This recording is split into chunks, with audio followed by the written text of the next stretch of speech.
ভাবছি তাকে ছুঁয়ে দেখতে। দোলাচলে উচাটনে সাত সকালে মনের ভেতর গুনগুনিয়ে ফাগুনের গান বেজেই চলেছে। কলেজ লাইফে অনেক ছেলে আমার সাথে প্রেম করতে চেয়েছে, কিন্তু কারো প্রেমের বর্ষির ফাঁদে আমি আটকাইনি। এই প্রথম কোনো ছেলে আমার শিরায় উপশিরায় তার অস্তিত্বের জানান দিয়ে যাচ্ছে। একটু আগেই আমার ঘুম ভেঙেছে।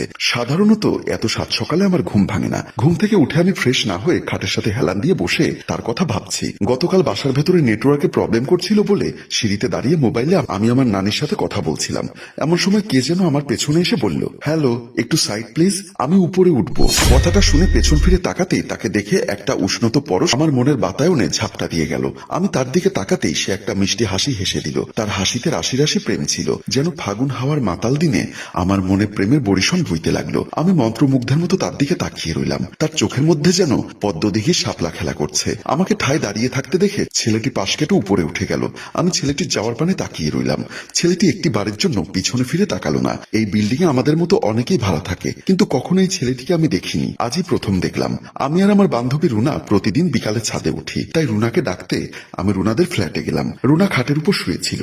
এই বিল্ডিং এর অনেকগুলো পরিবার থাকলেও আকিস কাকার পরিবারের সাথে আমাদের সম্পর্কটা ভালো। তার মেয়ে রুনা আমার সাথে একই কলেজে পড়ে। আমি এসে রুনাকে ডাকতে লাগলাম। রুনার ঘুম ভেঙে যাওয়ায় রুনা উঠে বসলো। কিরে, এমন অবেলায় ডাকছিস কেন? ছাদে যাবি না? এই ভর দুপুরে ছাদে গিয়ে কি করব? জরুরি কথা আছে, তাড়াতাড়ি চল। এখানে বল, তোর মা একটা জ্যান্ত ডিটেকটিভ। তুই কখন কার সাথে কথা বলিস, কি করিস, সব তোর মা আড়িপাতে। আচ্ছা চল। বলি দুজনে খাট থেকে নেমে ছাদের উদ্দেশ্যে চলে গেল। একদরে ছাদে উঠে রুনা বলল, কি এমন গোপন কথা বলার জন্য আমাকে নিয়ে এসেছিস বল? তাকে দেখছি। কাকে? যাকে প্রতিদিন আমি স্বপ্নে দেখতাম। তার মানে যার আশায় আশায় তুই এখনো কারোর সাথে প্রেম করিস না, তোর সেই স্বপ্নের পুরুষকে? হ্যাঁ, কোথায় সেই কাঙ্ক্ষিত পুরুষ? তারপর আমি আমার বান্ধবীকে সব কথা খুলে বলতে লাগলাম। আমার সব কথা শোনার পর আমার বান্ধবী বলল, কোন ফ্ল্যাটে ঢুকেছে খেয়াল করিনি। তাহলে চল আমরা প্রতিটি ফ্ল্যাটে গিয়ে উকি দিয়ে দেখি কোন ফ্ল্যাটে আছে তোর সেই স্বপ্নের পুরুষ। তারপর আমরা দুজন ছাদ থেকে নেমে এই 10 তলা বিল্ডিং এর প্রতিটি দরজার সামনে গিয়ে উকি দিতে লাগলাম, কিন্তু কোনো রুমের ভেতর থেকে কারো আওয়াজ পাওয়া যাচ্ছিল না।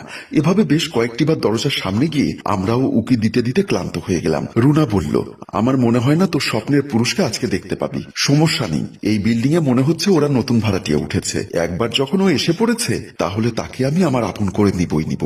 এখন চল, তোর বাসায় গিয়ে খালাম্মার হাতের এক কাপ চা খেয়ে আসি।